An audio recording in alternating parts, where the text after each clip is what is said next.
O termo correto para diferenciar o cristão de origem primitiva do cristão proveniente da Reforma Protestante não é católico e evangélico.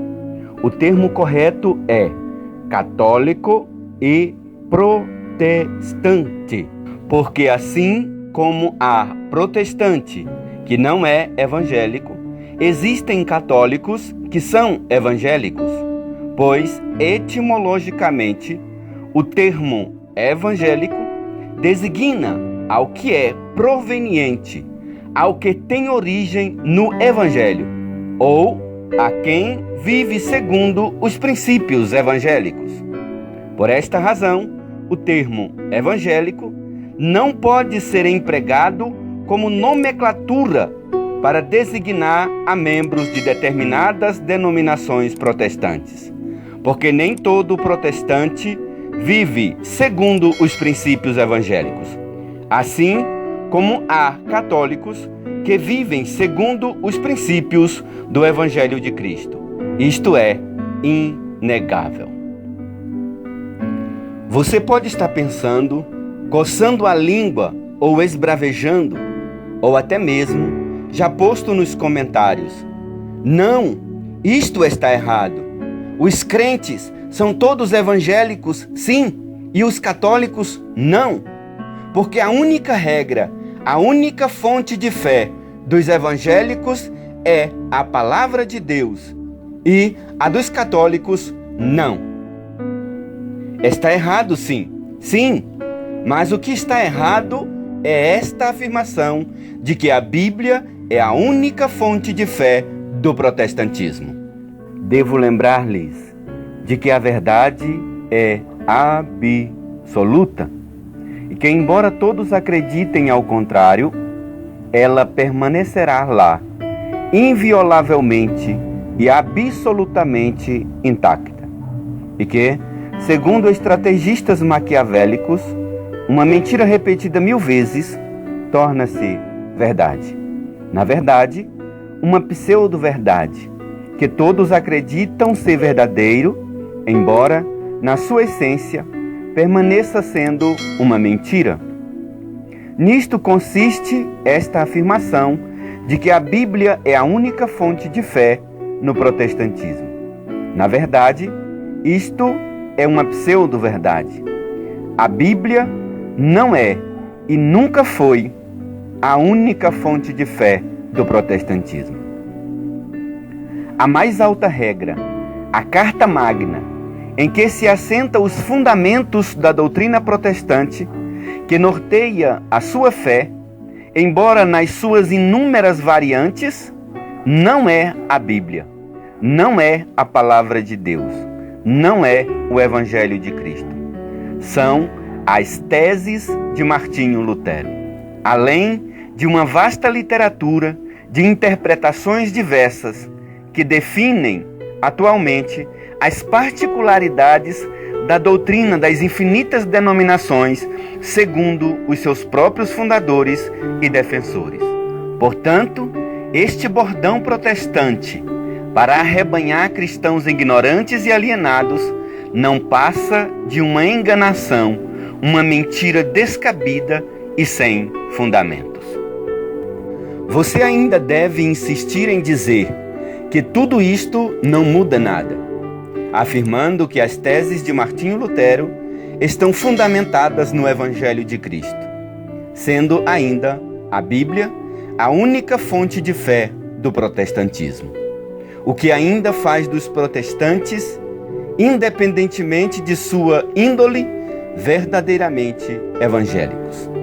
Mas, na verdade, esta é outra pseudo-verdade, porque, ao contrário, não são as teses de Lutero submetidas à palavra de Deus, mas foi a palavra de Deus submetida às teses de Martinho Lutero, levando ao relativismo a verdade absoluta, as Sagradas Escrituras, destroçando a unidade da Igreja, tão desejada pelo próprio Jesus Cristo, nosso Senhor.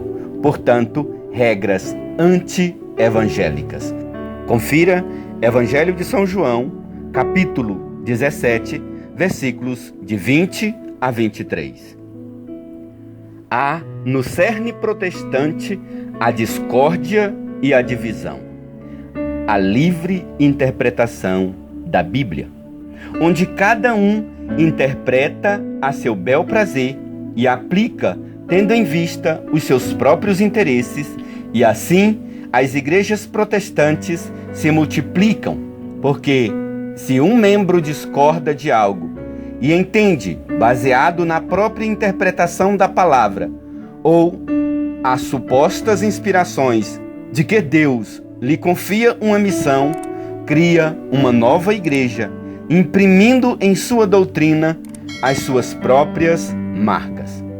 Isto explica as inúmeras igrejas protestantes que se subdividem a cada dia com as marcas de seus próprios fundadores, além dos 100 igrejas que, fundamentados neste princípio, julgam-se donos da verdade, levando a palavra de Deus e a fé cristã a um relativismo sem precedentes, contrariando, pisando e esmagando o mais nobre desejo e vontade de nosso Senhor Jesus Cristo. Não rogo somente por eles, mas também por aqueles que por sua palavra hão de crer em mim, para que todos sejam um, assim como tu, Pai, estás em mim e eu em ti, para que também eles estejam em nós e o mundo creia que tu me enviastes. Dei-lhes a glória que me deste, para que sejam um, como nós somos um, eu neles e tu em mim, para que sejam perfeitos na unidade. Repito, para que sejam perfeitos na unidade, e o mundo reconheça que me enviastes, e os amastes como amastes a mim. Evangelho de São João, capítulo 17, versículo 20 a 23. O protestantismo não é digno do termo evangélico. Se há uma igreja digna do termo evangélico e seus membros dignos de sua nomenclatura, esta igreja é a Igreja Católica, pois ela nasceu do Evangelho e da pregação do Evangelho, e seus membros descendem da igreja primitiva. Abre aspas. E eu te declaro, tu és Pedro, e sobre esta pedra edificarei a minha igreja. As portas do inferno não prevalecerão contra ela. Eu te darei as chaves do reino dos céus. Tudo o que ligares na terra será ligado nos céus, e tudo o que desligares na terra será desligado nos céus. Fecha aspas. Evangelho segundo Mateus, capítulo 16, versículo 18 a 19. Abre aspas. Pedro, tu me amas? Apacenta os meus cordeiros. Fecha aspas. Evangelho de São João, capítulo 21, versículo 15 ao 17. Sob a autoridade do Colégio Apostólico, liderado pelo apóstolo Pedro, a Igreja de Cristo se desenvolveu e cresceu a partir de Pentecostes. Atos 2. Por meio da pregação do Evangelho, mesmo enfrentando grandes perseguições. A princípio, eram considerados pelos judeus como a seita dos nazarenos. Atos 24, 5. Mas em Antioquia da Síria, ano em que a comunidade foi instruída por Paulo e Barnabé, os discípulos de Cristo foram chamados pela primeira vez de cristãos. Atos 11, 26.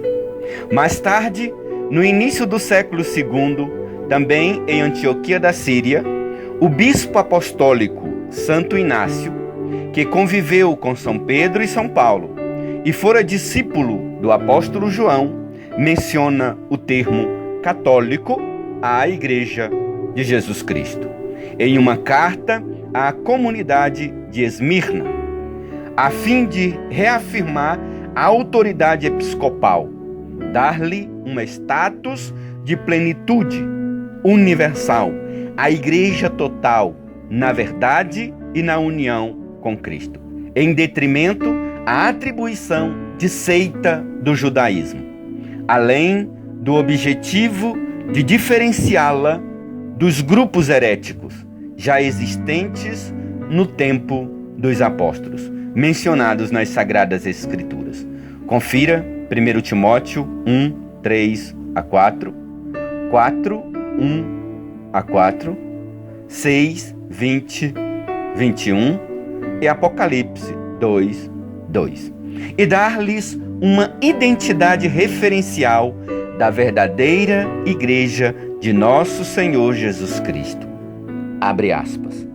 Onde quer que o bispo apareça, aí esteja a multidão, o povo de Deus. Assim como onde está Jesus Cristo, aí está a Igreja Católica. Fecha aspas. Epístola aos Hermeneutas 8, 2. A palavra de Deus, Novo Testamento, foi tradicionalmente ensinada e transmitida inicialmente via oral, tradição apostólica. E só depois foi aos poucos sendo escrita, selecionada e canonicamente ratificada nos concílios de Hipona, 393, Cartago, 397 e no concílio de Roma, em 382, fechando o cânon do Novo Testamento com a Vulgata Latina em 383.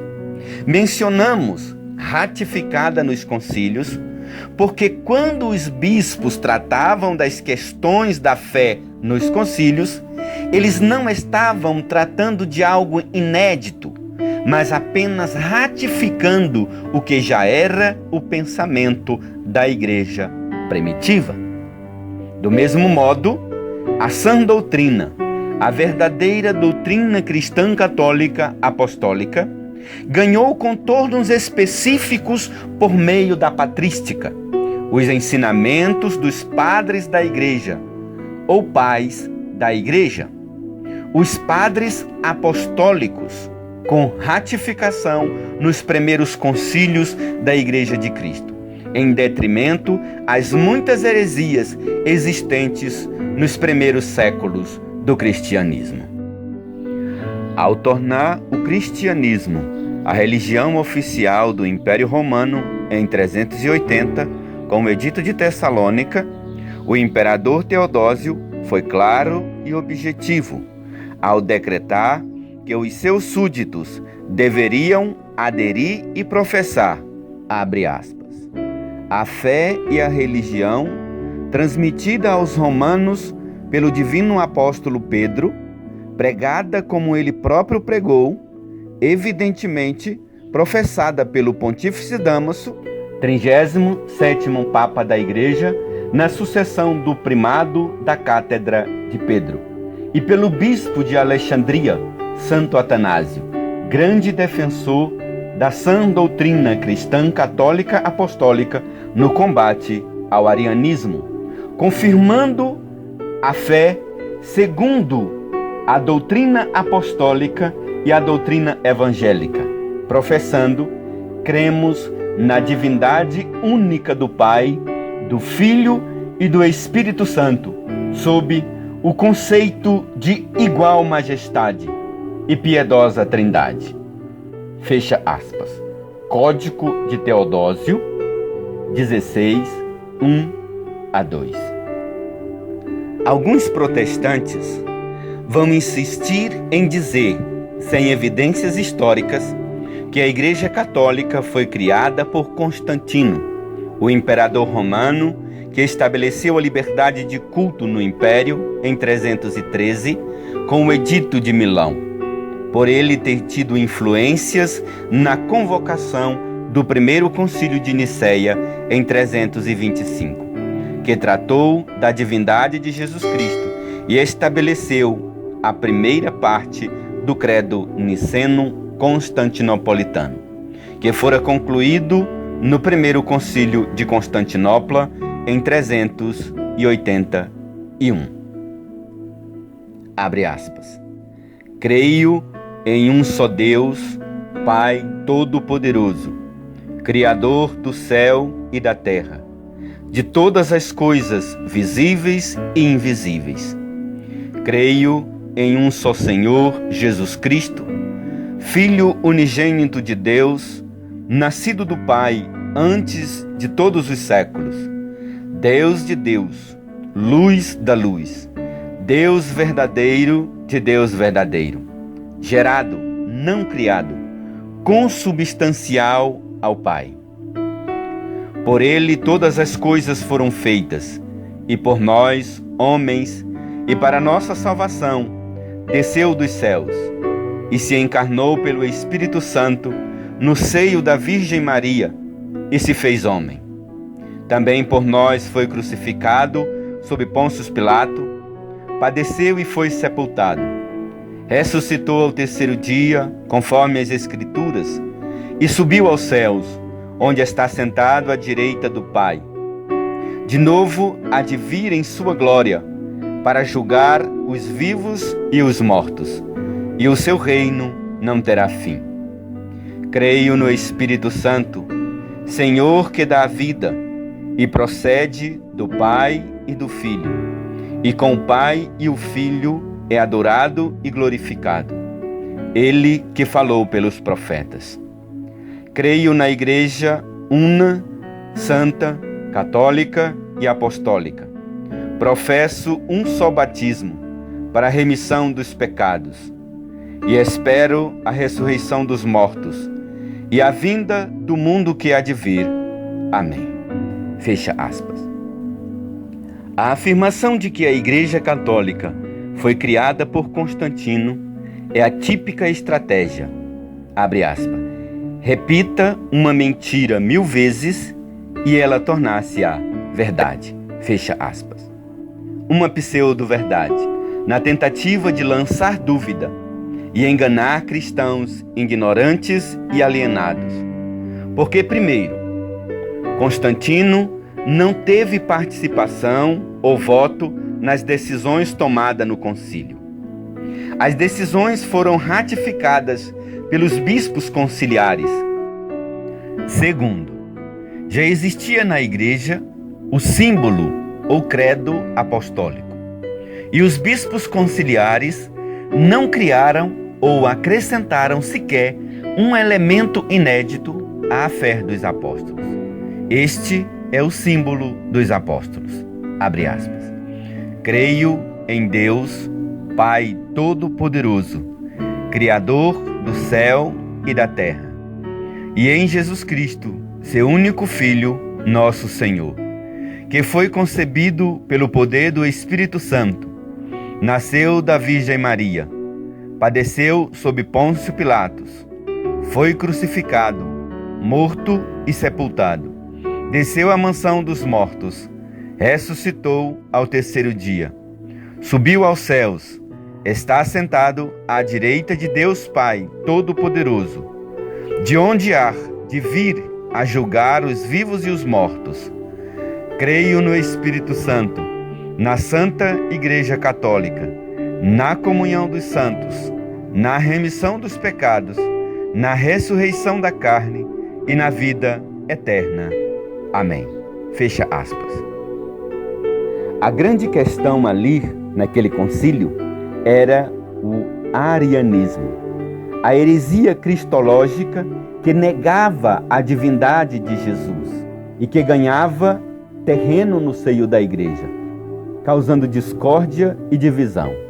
Porém, já era consciência da Igreja essa verdade de fé, expressamente identificada no combate ao arianismo.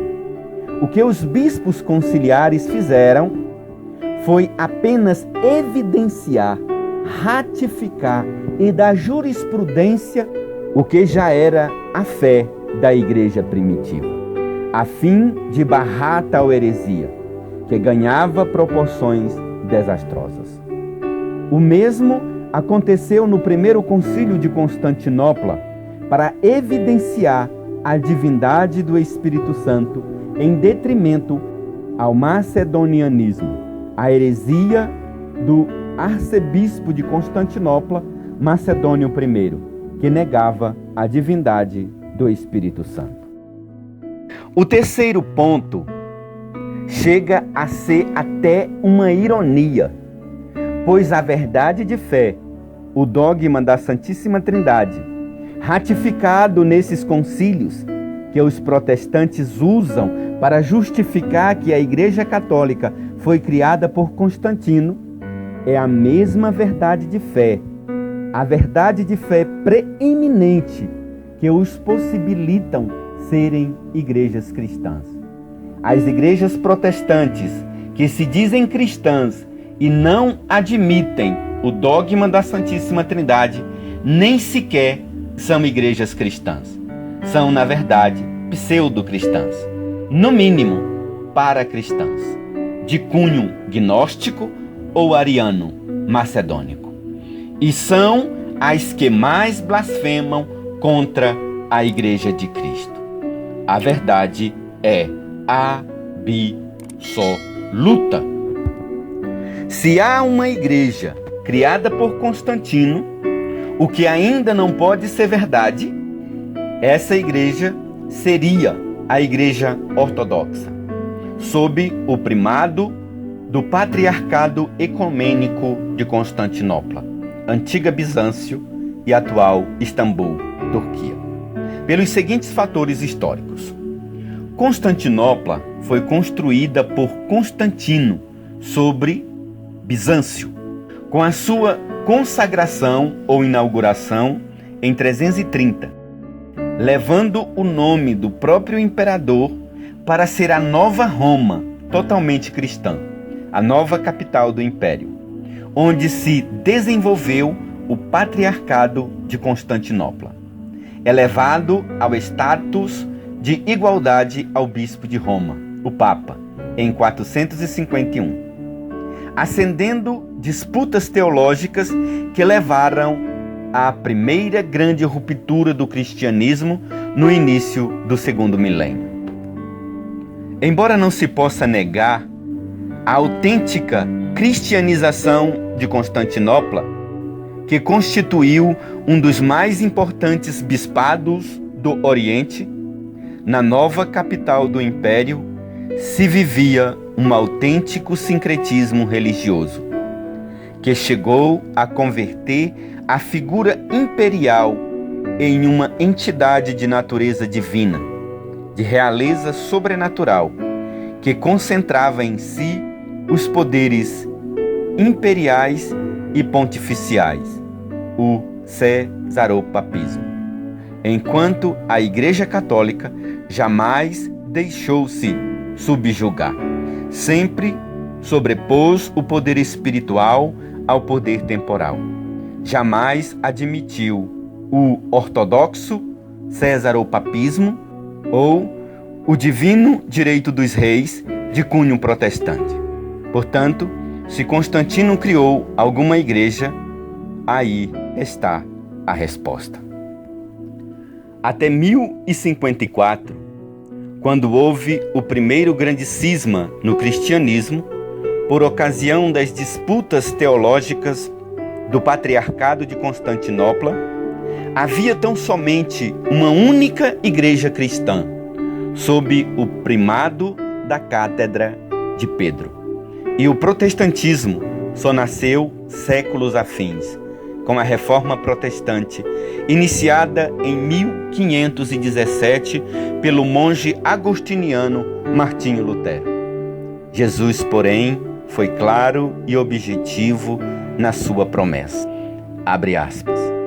As portas do inferno não prevalecerão contra ela. Fecha aspas. Evangelho segundo São Mateus, capítulo 16, versículos 18 a 19. Enquanto a Igreja Católica nasceu do Evangelho e da pregação do Evangelho, e a sua doutrina ganhou contornos específicos com os ensinamentos dos apóstolos e os padres apostólicos, portanto, evidentemente evangélica, o protestantismo, do qual descendem as igrejas protestantes, nasceu do caos, da discórdia, disputas e divisões, perpetuando este legado que evidentemente fere e joga por terra todos os valores e princípios do Evangelho de Cristo, a unidade da Igreja, tão desejada por nosso Senhor Jesus Cristo. João 17, 20 a 23. Portanto, tudo menos evangélicas. A palavra de Deus diz, abre aspas, meu povo se perde por falta de conhecimento. Fecha aspas. Oséias, capítulo 4, versículo 6. A gente vê os próprios cristãos católicos, até mesmo padres e bispos, se referindo ao protestantismo usando o termo evangélico. E quando lhe perguntam, você é evangélico? Respondem, não sou. Eu sou católico. Como se ser um fiel católico, observador e praticante das leis do Senhor, não seja ser evangélico. Se você busca viver a santidade, pautando a sua vida nos princípios evangélicos, a resposta correta é: sim, eu sou evangélico. O que eu não sou é protestante. Abre aspas. Não lanceis aos cães as coisas santas. Não atireis aos porcos as vossas pérolas, para que não as calquem com os seus pés, e voltando-se contra vós, vos despedacem. Fecha aspas. Evangelho segundo Mateus, capítulo 7, versículo 6. Caríssimos, apesar de tudo, é justa e respeitosa a posição da Igreja de Jesus Cristo em relação aos protestantes. Confira Catecismo da Igreja Católica, parágrafos 817 a 819. As feridas da unidade. Além do mais, pessoas nada comprometidas com a verdade, mas com os próprios interesses e objetivos, irão insistir em proferir blasfêmias e distorções, aqui mesmo neste vídeo, para tentar lançar dúvidas, porque sabem que é a dúvida que destrói a fé, para tentar tirar-lhes da graça. Mas conscientes da verdade, sei que com amor, compaixão, respeito e solidariedade, irás cumprir a tua missão, o teu chamado de levar ao conhecimento da verdade, a boa nova de nosso Senhor Jesus Cristo, a todos os corações, principalmente os mais necessitados do conhecimento da verdade. Compartilhe este vídeo de grande riqueza espiritual e doutrinal com todas as pessoas que você conhece, para que elas também tenham o conhecimento da verdade, assim como tiveste. Se foste iluminado ou iluminada, ajude a iluminar a outros também, pois uma lâmpada não é acesa para ficar embaixo de um cesto, mas para iluminar todos ao seu redor. Mateus 5:15. Então curta, compartilhe e se inscreva em nosso canal para ter acesso aos nossos novos conteúdos de grande valor espiritual e doutrinal. A verdade vos libertará. João 8:32. Um abraço, até o próximo vídeo.